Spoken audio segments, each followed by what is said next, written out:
anyone who wasn't able to be here today, the recorded version of the webinar will be available the week or so following the webinar. You will receive a link to that, and you can certainly pass that along.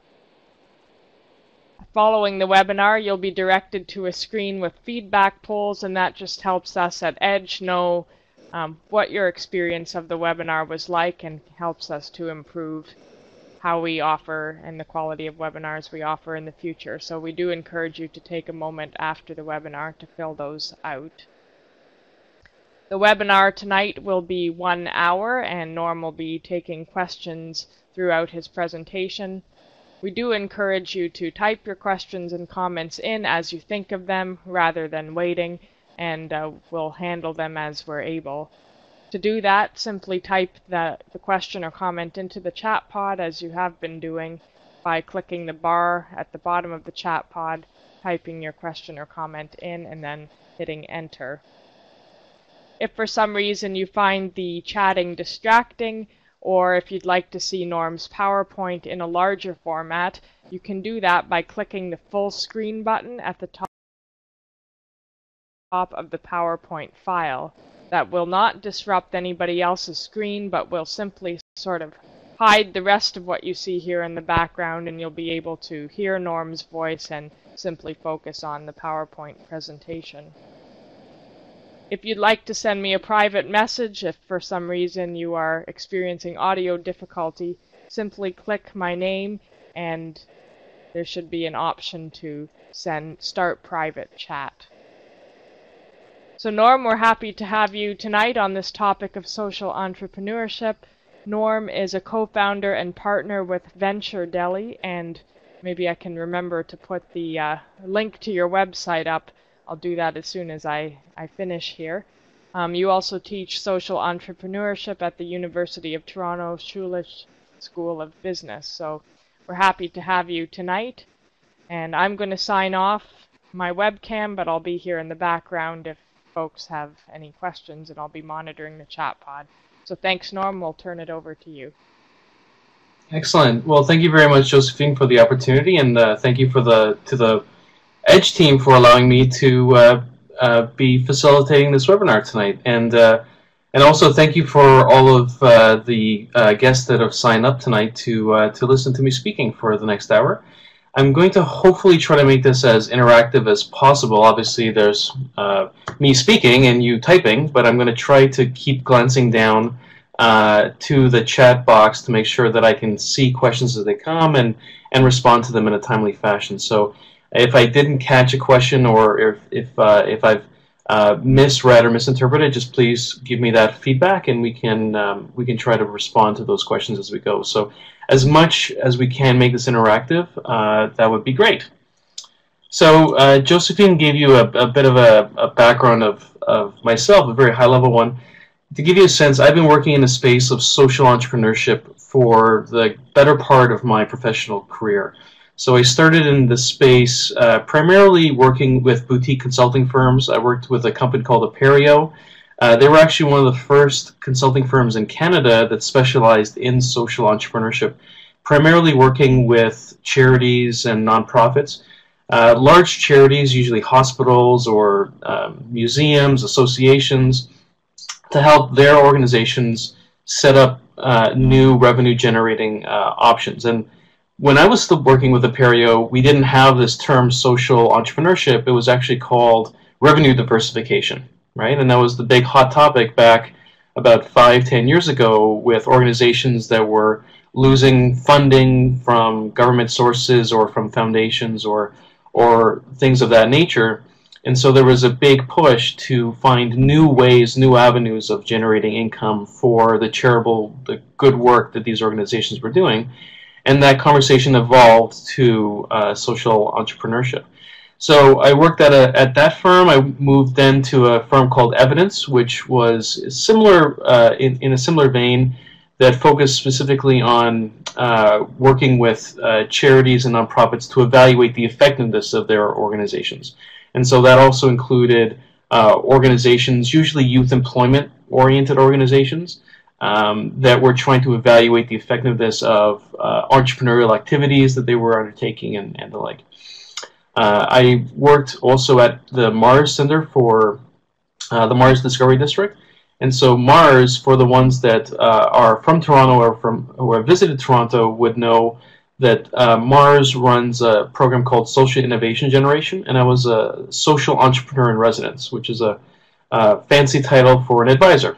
And so I worked mainly to help early stage enterprises, social enterprises specifically, to think about what we're going to talk about in a few minutes, their business models, their social mandates, how do we infuse the social and the financial together, and how to find the financing necessary to get their organizations and their ventures off the ground.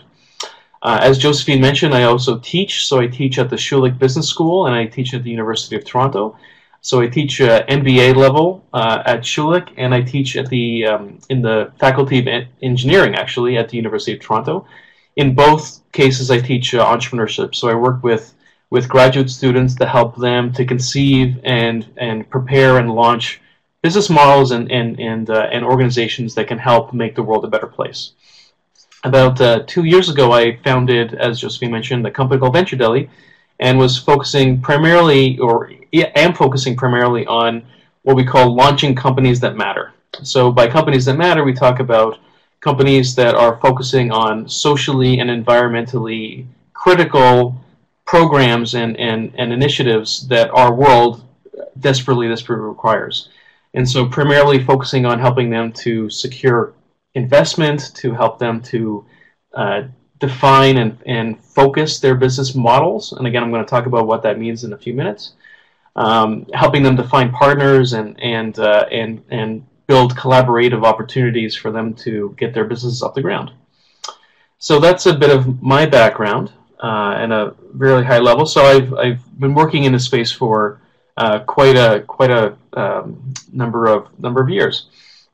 So what I'm going to do, I'm going to start off the talk by giving a very high-level overview of what social entrepreneurship is. So I'm going to define it and then start talking about what it is and what it isn't. And so as I'm speaking, I would love for people to ask me questions if I'm not clarifying a key piece of information, or if there's an aspect of the presentation that doesn't make a lot of sense or that you would want me to elaborate on. Please just send me a note in the chat box. So the basic definition of social entrepreneurship, or social entrepreneur, is someone that recognizes a social problem and uses entrepreneurship to organize and manage a venture that results in a social change. Now, when we talk about entrepreneurial principles, we're talking about launching some type of initiative, whether it's a nonprofit, it could be a charity, it could be a for-profit business, it could be a partnership, it could be a cooperative, but some entity that you establish where the sole purpose is to create social change through market activities. Okay? So think of this as selling a product or a service, but doing so in a way that generates some type of social value. Okay? So that's the basic category of what we're talking about. So an entrepreneur here is seeing an issue in society or perhaps a feature of their environment, and they say, something's wrong here. I got to fix this problem. And the only way I can fix this problem, I can do it via a traditional charity route, or I can do this by launching some initiative where people can buy a product or service, and I can use those means to generate social change. So again, we'll keep going back to this definition, but that's at the highest level what we're going to be talking about. Now, some of you might have worked in or own your own businesses or know people that have launched their own organizations or businesses. So I want to distinguish what people generally think of when they think of entrepreneurship from social entrepreneurship, and identify some of those common features that cross those lines. So when we think of entrepreneurship, we think of something called the entrepreneurial zeal. So when I say zeal, what I mean is the kind of person that wakes up every day at 5:30 in the morning and cannot wait to make their business happen, right? They go to bed at 12 o'clock, 1 o'clock in the morning, thinking about their business. They dream about it, they wake up, and then they just go back at it. Doesn't matter if they have the highest of highs or the lowest of lows that previous day, they're back into the game that very next day. And this concept of entrepreneurial zeal was given to me by someone that I used to work with that specifically focuses on launching new businesses, and says you can tell the person that is the entrepreneur that's going to succeed by their zeal, by their undevoured attention to get these businesses off the ground. So, and that zeal is there for both entrepreneurs and what we call social entrepreneurs. And that zeal might look different. It could be the cause that they're concerned about, less so than maybe, say, the product that they want to create or the service that they want to generate. But they're concerned about something and they cannot stop working towards that goal. So we've got individuals that are highly motivated. They're searching for innovation, and we can talk about what that means. They're highly, highly resourceful. And we all know, for those of you that have worked or volunteered in organizations where you're looking to raise the necessary funds that you need to do your good work, resourcefulness is such a key piece. And most importantly, and a concept that I'm going to talk about a few times today, they have a high tolerance for risk. And risk is something that all entrepreneurs feel. And something that if you're seriously thinking about social entrepreneurship or infusing social enterprise in your congregation or in the work that you do, you're going to want to really, really think about the concept of risk and how much risk you're willing to bear. Because anything you do in the market is going to involve risk. Okay? So those are a couple of concepts that I wanted to, or a few pieces that I wanted to talk about there for the entrepreneurial zeal. And another concept that I think is important is this balance of what I call founder thinking versus CEO thinking. So again, for people that have launched businesses before, they've run very, very entrepreneurial enterprises before, you might know what I'm getting at when I say founder thinking versus CEO thinking. For founders, as an example, we think of the people that are the doers, right? So when you launch something, if you're looking at your congregation thinking, well, who in this mix might want to help champion this idea of social entrepreneurship? Well, you're looking for that doer, that person that's going to say, I've got this awesome idea and I know exactly how to make this idea happen. So they're focused on that actual idea itself, that product or service that they're thinking about launching and creating. And their goals, their focus is essentially short term. They're saying, we need to validate this idea, we need to test it, we need to go out and find people that are going to buy these things from us. And it's very, very short term. We've got a few months to run with this, and then we're going to go back and test it. So it's that kind of a person. The second feature, or the CEO thinking side of this equation, are what we call the master delegators. So these people are the ones that have that overarching vision for all the pieces of the business, and they figure out who within their team can do the various projects that need to be done. So you're thinking here, when you think of the master doer, they're focused on the product, the thing. And most entrepreneurs, when they launch, they think that they would spend all of their time, 100% of their time, creating their thing, launching their product or service. But that's not the case at all. 80% of the time spent by entrepreneurs is spent doing the boring stuff, doing the back-end stuff, creating a website, creating a marketing campaign, hiring staff, dealing with government and payroll and all those unfun things, unsexy things that you need to do in order to create a viable business. And so when you're thinking about entrepreneurship or infusing entrepreneurial principles in your career or in your church, you want to say, well, let's think about whether we have people like this that we would want to think about. Okay. And again, for the CEO, they're thinking about financial viability. They're thinking about growth. And financial viability is something that I really, really stress, and I'm going to be speaking a lot about that as we go along tonight. So a couple of key differences now between entrepreneurs and social entrepreneurs. When we think of the traditional entrepreneur, we think of a number of different categories. And again, this is not by any stretch an exhaustive list, but we think of people that are highly motivated. And usually those highly motivated people are motivated by money, like this little gentleman in my PowerPoint slide there. We've got people that are innovative, right? Whether it's innovation in the design of a product or the creation of a new product that no one's ever seen before, or a service, there is usually some degree of innovation that happens, right? There is, again, as we were speaking to a few minutes ago, resourcefulness. You cannot launch a business and not be resourceful. That's almost like a precondition to becoming an entrepreneur. Is you need to figure out ways of being creative. And again, this topic of the concept of risk-taking. Now, for the social entrepreneur, the key thing to note is that all of these things are completely valid, and you need to have all of these, regardless of whether you consider yourself a regular entrepreneur or a social entrepreneur. But in addition to these, there are a few other factors that come into play. So the motivation is still there, and oftentimes the motivation could be money still, because in some cases organizations create social enterprises to make money, right, to supplement the grants or the philanthropic side of their operations. But the focus, the motivation for virtually every single social entrepreneur is focused on some type of community.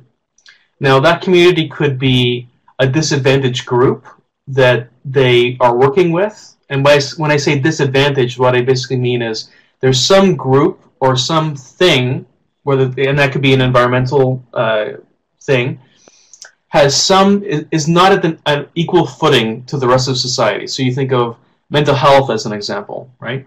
There are opportunities for employment and education that are available to the rest of society that, for a lot of things, are barriers for people that have mental health or that have certain other types of barriers, like language barriers for new immigrants, as an example. So when I say disadvantage, I mean it like that, not in any sort of negative term to that individual group. So there's some type of inequity that occurs, and that entrepreneur is motivated to correct that inequity, and that's a key fundamental distinguishing feature with social entrepreneurs. The innovation is also part of being a social entrepreneur, but that innovation is focused on what we call resiliency or societal resiliency. So instead of building a product or building a service, you're building resiliency within that group that has that inequity, right? So here we're saying you've got you're working with the homeless. Well, we need to get those homeless not reliant or dependent on society, but actually a net contributor to society, giving back to society. Well, how can we build that homeless population to become that contributing force in our community, in our society? So that's the kind of innovations, the way, the mechanisms that we do that social entrepreneurs focus on. When we talk about resourcefulness, we're talking less about competition, and usually when you're thinking of resourcefulness, you're thinking of finding resources that no one else can access because you're getting those resources. In social entrepreneurship, it's less about competition and more about collaboration.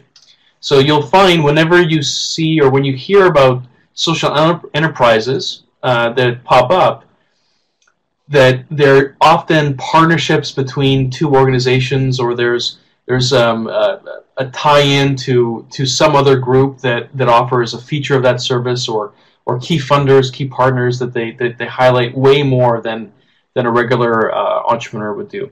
So collaboration is definitely a key component here. And then from a risk-taking perspective, the traditional entrepreneur thinks of risk mainly as financial risk. If I invest in my business and my business doesn't go well, then I could lose. I have to close my business down. I might, file for bankruptcy, the worst case. When we talk about social entrepreneurs, the risk is more often associated with perceptions of being unreasonable. So I hear this all the time, where someone, a social entrepreneur, comes to me and says, "Hey, Norm, I have this really cool idea. Every person that I talk to about this idea thinks that I'm crazy and I'm never going to be able to make this happen. I need someone to help me to tell me that I'm not this unreasonable person." And I actually say that this unreasonableness is actually a key feature of being a social entrepreneur. That if you are unreasonable, you're actually saying to society that there's this inequity that no one else has been able to fix. I'm trying my best to actually come up with an innovative solution to fix that inequity. So sure, call me unreasonable, but I'm unreasonable for a good cause. So again, I'm just highlighting these pieces to give you a sense of the kinds of ways of thinking about social entrepreneurship, the kinds of people you might be currently around if you're thinking about social entrepreneurship, or the kinds of people and skill sets you're going to want to bring into the fold if you do actually want to launch a social enterprise. So I won't go line by line here. And again, Josephine mentioned that you can download the PowerPoint if you want this as a bit of a checklist or something to think about. But this is essentially highlighting some of the key differences between what a social enterprise is. And again, I'm using the terms social enterprise and social entrepreneur interchangeably. But essentially, a social entrepreneur is the person, and social enterprise is the entity. It's the organization, the business that launches a business, or that launches the initiative. So when we think of what a social enterprise is, it's often good to distinguish between what it is not. And so when we think of a non-socially entrepreneurial activity, it's often fundraising. So this idea of a give mentality. Now, when we think of social enterprise, we're thinking of what we call a business line, so a sales mentality. So again, when we think, to step back for a second, social enterprises are things that transact in the marketplace. And that marketplace is going to be like every other marketplace. There's a customer and there's a product. And we bring the two together. The customer pays for the product. When we think of social enterprise, that's the transaction that we're focused on. Selling a product or service to a customer in the marketplace. When we think of fundraising, we're thinking of the purely philanthropic transaction, so a non-marketplace transaction. So you can think of this in, say, a food bank, right? You are giving food to an individual in need of food, but there's no second half of that equation, right? The recipient is not giving you money or giving you anything. Maybe they give you a thank you, they give you a good feeling, but it's not a two-way transaction. So we're thinking here about a transaction in the marketplace. When we think about social enterprise, we're also thinking, as I was just describing, customers. Whereas in the social enterprise, there's typically a focus on what we call clients. And I see a question here around 10,000 villages. So the question is 10,000 villages a social enterprise? And I would say absolutely it would be a social enterprise. And I'll explain why it will be a social enterprise. So I'll come back to this in a few minutes. If you wouldn't mind, I'll just kind of walk through this and I'll come back to social enterprise and describe that, why I think it would be. So when we're thinking of social enterprises, we're thinking about customers, so people that have a two-way exchange. When we think about clients, we're thinking about that one-way exchange, right? So a recipient of a service or a product that doesn't have the capacity to pay for that service or product. When we think of social enterprise, we're thinking of self-sufficiency or sustainability. And again, for people that have worked in fundraising, you'll know restricted versus unrestricted funds. We're focused here on unrestricted funding because you're getting money from customers, and they're not telling you how to use that money when they give it to you. For when you are in a fundraising mode and you're working with restricted funds, usually non-socially entrepreneurial activities are reliant on those restricted funds. So in my definition, they're not sustainable, right? So you can think most charitable endeavors, if you lose your grant base, if you lose your philanthropic base, you're pretty much going to go out of business. You're not going to be able to provide your service, your social services anymore. So there's a need to focus on sustainability and self-sufficiency on an ongoing basis. And again, I mentioned the difference between a market-driven activity versus one-off activities. So I'm sure a lot of you might have participated in things like conferences or bake sales or fundraising drives. They're one-off activities. You could do these activities multiple times in a year, but they're essentially these one-off things. They're not what we call a going concern. It's not like you're in the business of doing these events and these fundraising campaigns. When we think of social enterprise, we're thinking of something that you are going to be doing on a day-to-day basis. Every single day you're going to be doing this type of service for your customers. Okay? And a couple of other things here. Again, we talked about customers and clients. I'll talk about that later. One of the key pieces, one of the key things that you're going to want to really, really think about if you want to launch a social enterprise is the time needed that you need to invest emotionally, physically, financially to make the business happen. Non-social enterprise activities like bake sales and fundraising drives, they involve a lot of work, they involve a lot of time and investment, but those are one-off activities again. For social enterprises, you need to create something new, and you have to live the life of that social enterprise to really, really make it sustainable on an ongoing basis. So it's a going concern, and it could take several years before it actually becomes that profit-generating, sustainable business. And again, tying back to that concept of risk I was talking about a few minutes ago, this is where that risk tolerance comes into play.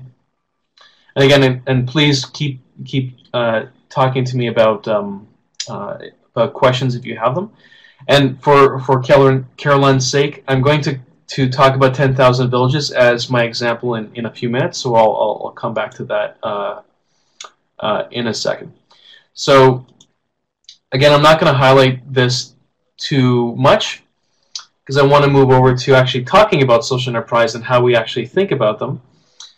But a couple of key differences here. In a traditional business, actually, I'll go back for a second. In a traditional business, when we launch a business, we have essentially a number of moving parts, but we have a number of concepts that we need to keep in mind whenever we launch a business. So every business has a goal, and often, well, for pure businesses, those goals generally are profit. You want to make as much money as possible. There's a product or service, and I apologize for the typo on the slide. There's a transaction, and I was talking about that market-based activity. You have a customer group, and you give them something in exchange for cash, and then you've got a legal entity. You've got some type of for-profit or other type of legal structure. For the social enterprise, we have different types of features.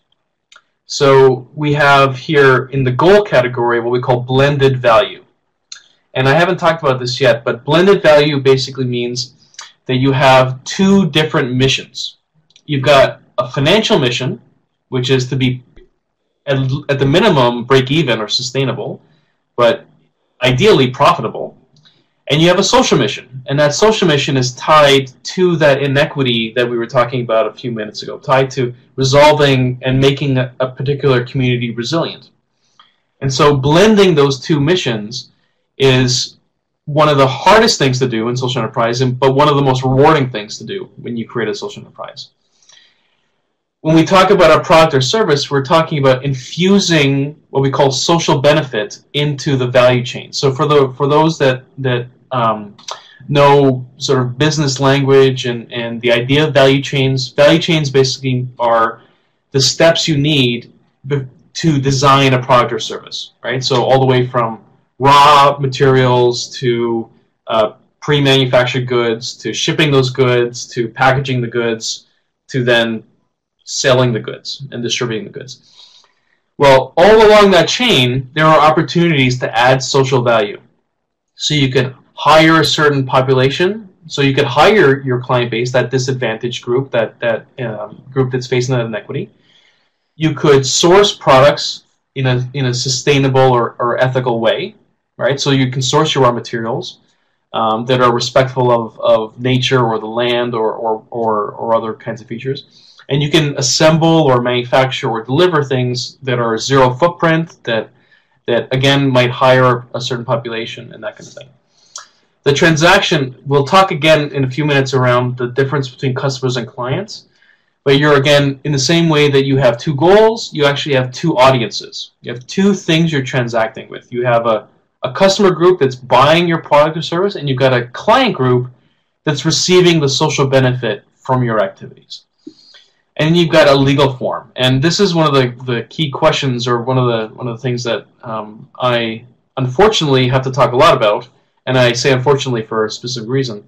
There is no specific legal form for social enterprise. So you can't register as a social enterprise. You register as a nonprofit or a for-profit or a cooperative or a partnership or a sole proprietor. You can't actually register as a social enterprise. And I'm not going to get into the weeds of that issue, but the recommendation I have for you, if you're thinking about this, is don't worry about it. It's not a big deal. Well, you figure it out as you go along. So again, some high-level pieces here. Why would you want to consider doing a social enterprise? Well, often there's an unmet need, and again, we're talking about specifically here the social side of the enterprise. There's a desire to provide a certain service, or that group facing that inequity will never be able to otherwise receive. So it could be, as an example, employment opportunities for those that would otherwise never be able to get a job, right? So that's one of the key factors. Advancing your mission in a very creative way. So for a lot of organizations, they have a desire to deliver their social value, but they don't know how to. They want to figure out new and inventive ways. I'll give you an example of how this is done. I'm working with an organization called EcoSpark right now, and what EcoSpark does is they provide free education to young people on environmental issues, and the way that they do this is to actually have young people touch and interact with nature. Right? So you walk around in your community, in your neighborhood, you see a tree, and we talk about that tree and the features of that tree and how it connects into the broader ecosystem, and really trying to educate young people to appreciate the environment, even if you're in an urban setting like Toronto or other major cities. Now they've decided to actually create a social enterprise specifically focused on promoting that social mission, but to do so by actually educating teachers. And so they're designing a social enterprise focused on creating professional development training for individuals that want to then train or teach their students on the nature that's all around them. And I think Carolyn has actually mentioned that she's a Sunday school teacher. This could be an example of something that you could do with your students. So the way that EcoSpark is doing this is to say, well, teachers pay for professional development all the time. That's one of the things they do. So let's see if they would be willing to pay for a professional development, a certification in what they're calling the Nature Academy, to help them be able to teach the environmental lessons in the environment to their students. So just an example of how they're creating that social mission by generating a money-generating activity. Again, we talked a little bit a few minutes ago around self-sufficiency. So again, at the minimum, you're trying to recover your costs and break even. At the ideal, you're trying to actually create a profit. And this is where, when I was talking at the beginning of the presentation around revenue diversification, it's a great way of infusing these ideas of how to support the other types of revenue generating activities that you do, whether it's grants or individual donors or other types of activities. And then finally, and one thing that I always promote is this idea of innovation. So the ways that our society and communities grow and evolve is by constantly innovating, constantly finding new ways of doing things. And the best way that we can do that is to have this mentality, have this idea of constantly testing new ways of offering things to people and providing services and products to individuals. So a couple of sort of high-level points on why do social enterprise. Now, for those that might be interested in the actual statistics, the concept of social enterprise is growing exponentially.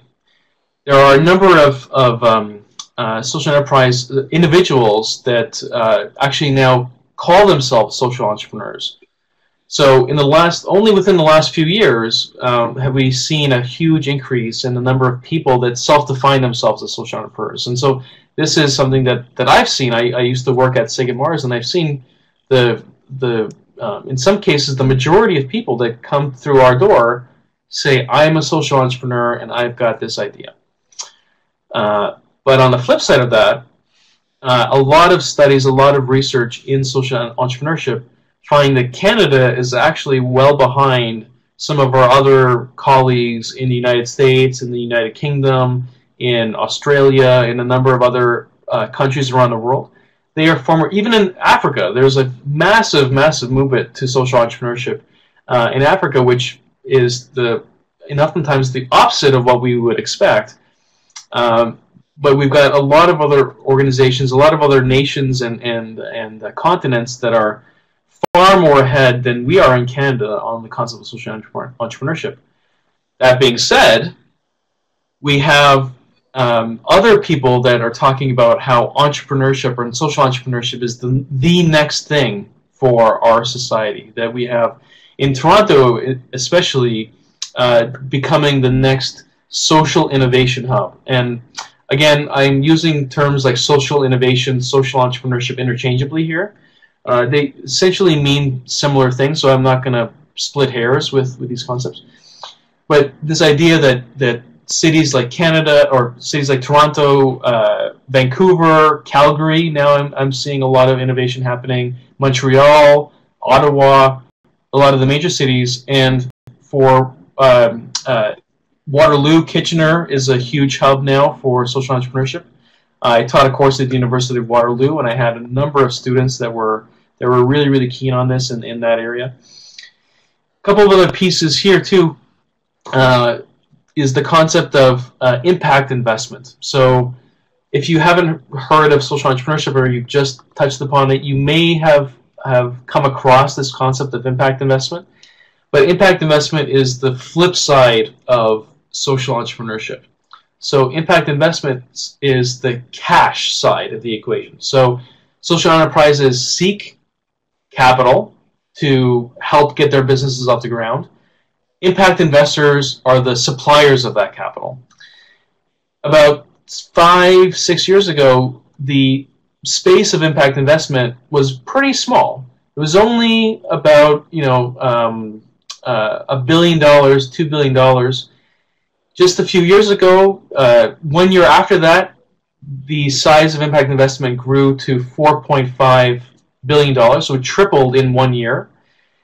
Last year, the amount of money invested by, and these are individuals, they could be foundations, they could be private philanthropists, the number jumped up to $20 billion. So a fourfold increase, or a 12-fold increase from just 3 years earlier. And there are studies that are not shown in the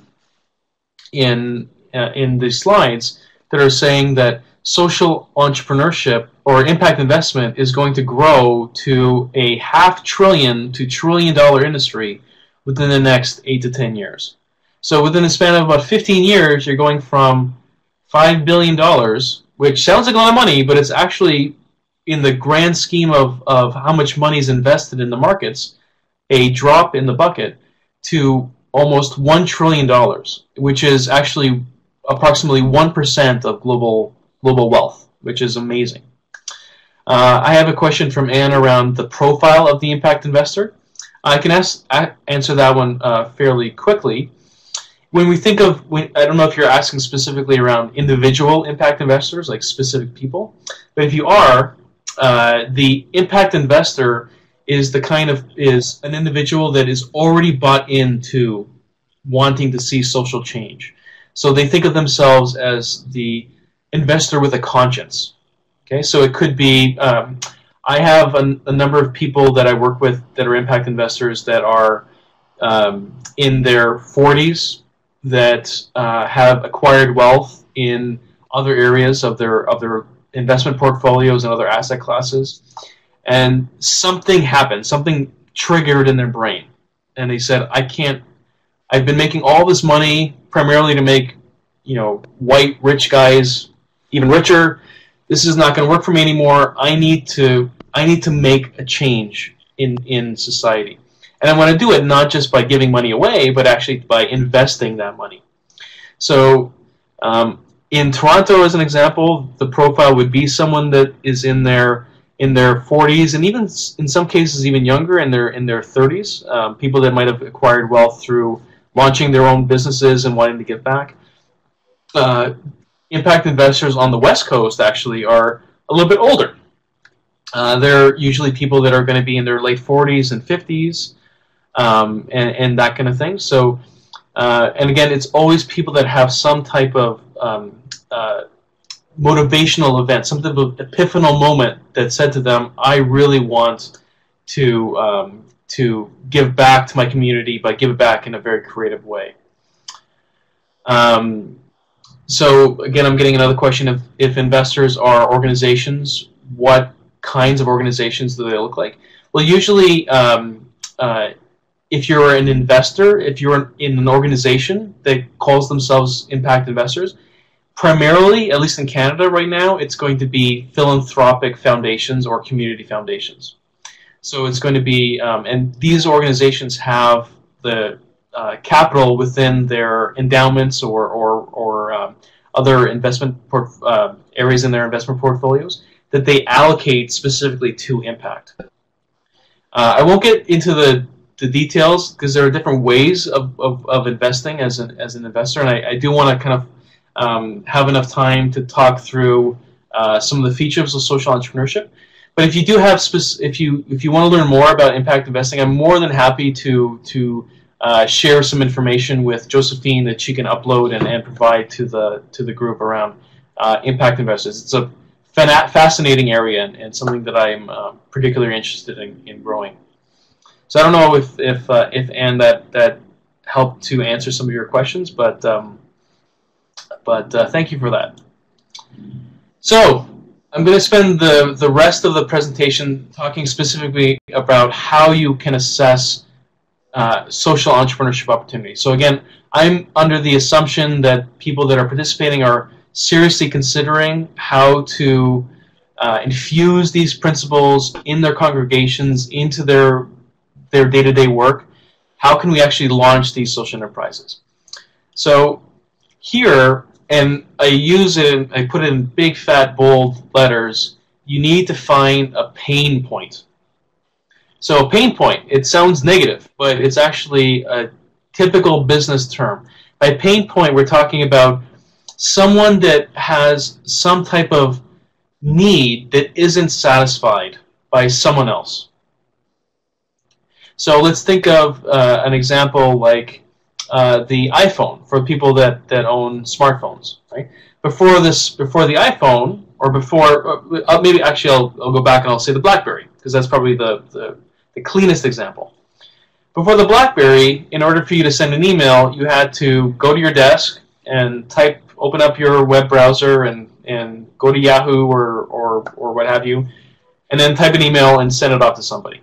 And then you have to sit there at your computer and wait for that response back. BlackBerry revolutionized this by actually putting emails on your phone, and you can walk around and check your emails. Now, what was the pain point there? And again, I can ask that question for people if people might know that. But the pain point really was, I'm walking around and I'm a busy professional, and I have to run from meeting to meeting to meeting, I don't have time to go to my computer and check my emails. Well, as I'm standing in line for my coffee, I can check my emails. So I can become productive in highly unproductive times. And that was the key pain point for a lot of executives, and the reason why BlackBerry exploded in popularity back in the late 90s and early 2000s. So that's something that you can think of when you think of what pain points are. So pain points can be a lot of different things. It could be issues of convenience, right? So something I'm doing right now is inefficient, and I want to be able to do it in a faster, more productive way. It could be issues of wanting to infuse creativity in something. So something I'm doing right now is boring, and I want to make it more interesting. So features like that to consider, and we can talk a little bit more about what I mean there. And when you think of pain point, you're thinking of, well, I need to focus on identifying what my customers need, and then I'll design a product or service that actually satisfies that pain point. Okay, so we say pain first, product second. Okay? And the lesson here, and a key piece of learning here is, oftentimes when people are trying to think of how to start up a social enterprise, they often think about, well, what can we be selling, right? Let's find well, we've got a lot of people that have this type of skill set. Let's create a product around that. Or like a lot of, I know Glebe Road United Church, as an example, had an idea of creating a musical, like a CD, a Christmas CD with carols. Great, but do people want to have that kind of a CD? They need to think about those needs, those pain points first before they actually invest the time to create that product. And one of the techniques that you can use in order to help you understand or identify that pain point is this concept of empathy mapping. So empathy mapping is a tool you can use tomorrow if you want with your members, to say, well, let's put ourselves in the perspective of what we think our customers are going to be, and let's actually help them to create. Let's think about their reality, their environment. So as you can see in this diagram, you ask yourself, well, what do my customers see? So I'm going to use. I'm actually going to go back to, I think it was Carolyn that asked about 10,000 villages. So 10,000 villages. When you walk into 10,000 villages, what do you see? Right? Well, what I see is a number of shelves that are filled with artisanal goods from all over the world. Right? I see a certain color on the wall. I see an earthy tone to the decor in this organization, in the store. I see salespeople that seem really, really friendly and relaxed and want to engage and want to talk with me. Well, great. So I'm going to put all those things down. Well, what do I hear when I walk into 10,000 villages? Right? Well, maybe I can hear some relaxing music. I can hear I can hear people chatting around the history of maybe some of these artisanal products.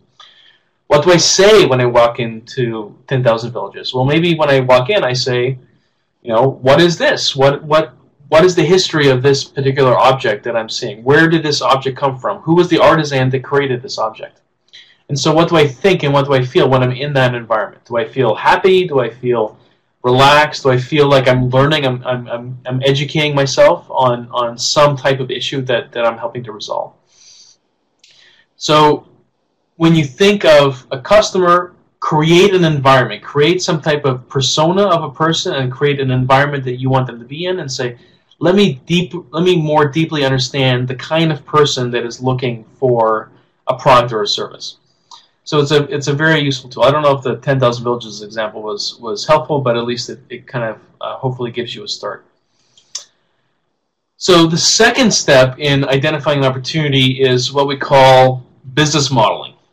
And this is something that I do on a day-to-day basis. And I'm going to actually use 10,000 villages as my example on Carolyn's request. So here, the business model canvas for those of you that may not have heard of this is an extremely useful tool. The business model canvas is something that was created by an academic that wanted to learn about how do organizations, how do individuals create new products and services and get them into the marketplace. And instead of him just doing this as a research project in his university, he said, you know, this is kind of nuts. Why am I just sitting here at my desk? Why don't I actually ask the people that do this kind of work on a day-to-day basis? So he open sourced his dissertation, his PhD dissertation. And he had 400 people help him to create the business model canvas that you see in this diagram in front of you. And what this is, it's the 9 key components that you need to consider whenever you launch any type of business, especially a social enterprise. And when I work with my clients in Venture Deli, or when I work in a volunteer, when I do these kinds of workshops in person, I almost always spend at least half my time, 2/3 my time, walking those groups through the business model canvas. So I love this. I am completely in love with the business model canvas, and I use this on a day-to-day basis, and it's actually becoming almost the gold standard for early stage concept development, business development for launching businesses. So I'm actually going to go through a couple of the pieces just so you can get a flavor of what you would be doing if you wanted to use this. So again, there are 9 components to this. The first component is the customer base. So again, we talked about customers a few minutes ago and what they are. Customers are mainly people that you transact in the marketplace with. So it's someone that receives value from you, and that could be a product. So in 10,000 Villages example, you're getting an artisanal good, right? So it could be a vase, it could be some chocolate, it could be something that was made by an artisan in the developing world. In exchange for that good, you're giving 10,000 Villages your money, $5, $10, $20. And so your pain point, or if I went into 10,000 Villages, my pain point was, I really want a beautiful item that I can put in my living room that has a story. And I want to tell that story to my guests when they come to my home. And 10,000 Villages gives me that, or satisfies that pain point that I couldn't get if I walked into Pottery Barn or Crate and Barrel or whatever. And I'm shocked that I even know those names because my wife is the one that actually does the shopping there, but you'll get a sense of who does the main shopping in my family. Anyway, I digress. So the key point here is there a pain point there? And is there a willingness to pay for satisfying that pain point? So that's the first thing that you want to be thinking about when you're brainstorming a business model. The second thing that you want to talk about is the thing, the offer, the thing you're actually selling to that customer base. And here, again, you're thinking this is a two-way exchange of value, right? So in 10,000 Villages case, it's the artisanal goods. It's the things that are created by the disadvantaged groups, the groups that you're trying to satisfy. And I'm getting a note that I've got about 7 minutes to go, so I'll wrap up in about 5 minutes because I'm almost done. So the offer is something that you create to attract customers to buy your product. And so you're asking yourself, well, is this offer alleviating the pain point that I was identifying in my customers?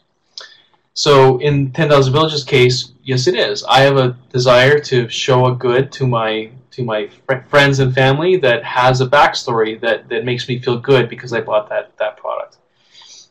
So that's one key piece. Now, how do the customers and the product or the offer relate to each other? How you connect them together? You connect them by channels and relationships. And I'm not going to go into the nuances here, but basically you're talking about how do I get my offer and how do I relate back to that organization. So as an example, in 10,000 Villages, I get my offer by walking into the store. And I relate to 10,000 Villages by the owner of the store, the cashier or the customer service representative. If you think of a website, you think of Amazon. Well, how do I relate to Amazon? I relate to them by interacting on a website. And how do I get the offer? Well, I've got someone with a UPS truck that drives up to my door and delivers me that package. So again, thinking about the specifics on how you connect the offer and the customer together. We've got revenue and cost structures. We'll talk about that later. It's essentially the financial modeling side that comes with business modeling. Key resources and key activities. For this, what I'm talking about is the things you do and the assets you have that actually build the offer. So when we think of 10,000 villages, we think of the store itself. So we need to buy a piece of real estate. We need to buy the actual artisanal goods. We need to hire a human resource. We probably need to go get a bank loan. So we need financial assets. And we need to have know-how. We need to be able to know how to actually run this business effectively. And we got to have those key activities, like someone that purchases the goods, someone that's able to sell the goods, someone that can package them, etc., etc. And then key partners, and the last part of the canvas. So again, key partners are, you can think of them as funding partners. They could be people that deliver one aspect of your program that you might not want to deliver, or that you don't have the capacity to deliver. And so those are the key components of the business modeling process. And again, I'm happy to share additional resources if anyone is actually looking to use this as a tool in their brainstorming. It's a fantastic tool. So I'm going to wrap up by talking about whether you are ready for social enterprise. And I talked a little bit about this as I went along, but I'm going to just highlight a couple of pieces. So, and actually before I go here, I just want to close off on the 10,000 villages, why I think it's a social enterprise. Mainly because we have a disadvantaged group or several disadvantaged groups that, if not for 10,000 villages, they would never be able to sell their products to a wider audience. So 10,000 villages, they could be just like a Walmart and buy the cheapest goods possible, but they say, no, I'm actually going to find these communities in the developing world, bring their products to North America, to Europe, sell those products, and give a fair wage back to those social entrepreneurs. So just to kind of highlight that that piece. And actually, one thing I'm going to type in here, just that if you are looking for more information on the business modeling canvas, I'm going to type in URL. And I think it's businessmodelgeneration.com, or it could be .org, but I'm pretty sure it's .com. So you can actually find more information on the business modeling canvas on that website. But just to close off on whether you feel that you're ready for this kind of decision, your first thing is to think about whether you are comfortable, or your congregation is comfortable, to actually consider a social enterprise. So again, are you comfortable with the fit that social enterprise has, and this whole idea of revenue generation? I know that it's a touchy subject in a lot of charitable settings, whether generating revenue fits within the giving mentality that a lot of charities cherish. Do you have someone in your organization that champions the cause of social enterprise? So you'll remember in one of the first slides I showed the type of the person that has that entrepreneurial zeal. Do you have someone like that that would be gung-ho to actually make a social enterprise happen? And for a lot of organizations, and especially in religious settings, oftentimes it's the youth, the young people in your congregation that are really, really keen on things like this, because it creates that ability for them to generate new ideas and be really, really creative. And again, do you already run these kinds of revenue generating activities? This is something that you can just leverage and keep going with. One other thing, and I can give you more information about this, but how can you actually brainstorm some ideas? We can talk about idea jamming and how you actually brainstorm and seed ideas. So again, you can download the slide and get some background on how you actually run a brainstorming session. It's a perfect technique for actually brainstorming new ideas and innovative ways of bringing in social enterprise. And then my final slide, and I promise that I'll sign off after this point, or I'll stop speaking after this point. But what are some of the key questions that I want to consider? Well, how do I generate income? Right? What am I going to sell? What am I going to buy? How do I get that capital? How do I capitalize the business? So do I get a philanthropic body that can provide some startup financing to help me to hire someone to pay for some of the upfront costs? Again, the risk tolerance. Sometimes it could take a while for this to become profitable. Do you have the patience, the willingness to allow for some of that experimentation before it can actually start to generate profitability?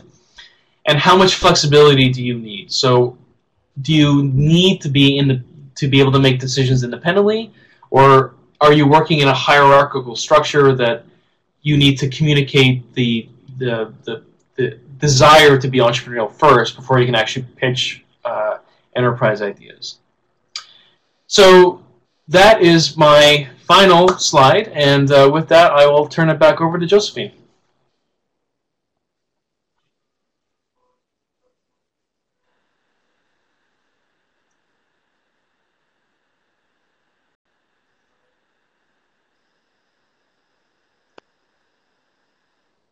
Absolutely, yeah.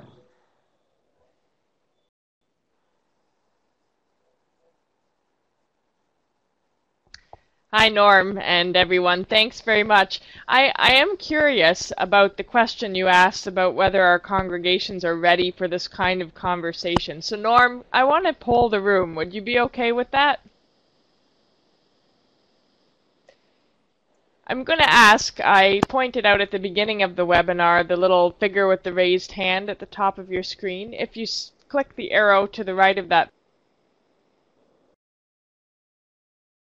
figure, the drop-down menu appears, and there is a green check for agree or a red X for disagree. So if you think your congregation or ministry setting might be willing and able to have this conversation, if you could just place a green check mark and a red X if you think absolutely they're not ready. If you're unsure, you can leave that, but I'm just kind of curious to get a feel for where we might be.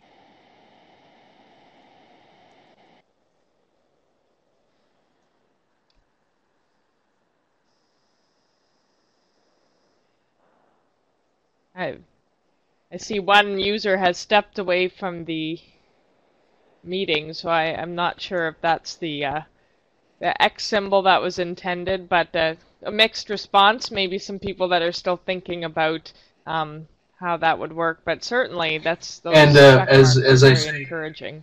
I think this is great, and it's much needed. Sorry, Josephine, I was just going to say, for participants, I am happy to follow up with any of you if you have specific questions, or if you want access to additional resources. You can either communicate with Josephine and she can communicate to me, or you can email me directly at norm@venturedeli.com. I'm more than happy to speak to any of you.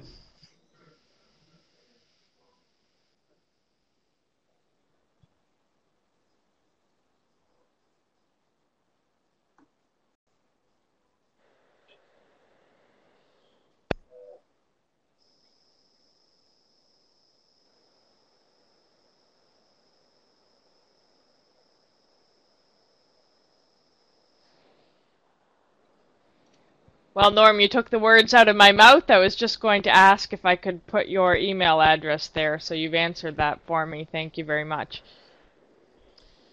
So thank you, and Carolyn is clapping. Thank you to all of you for participating. Again, this webinar is recorded and will be available next week.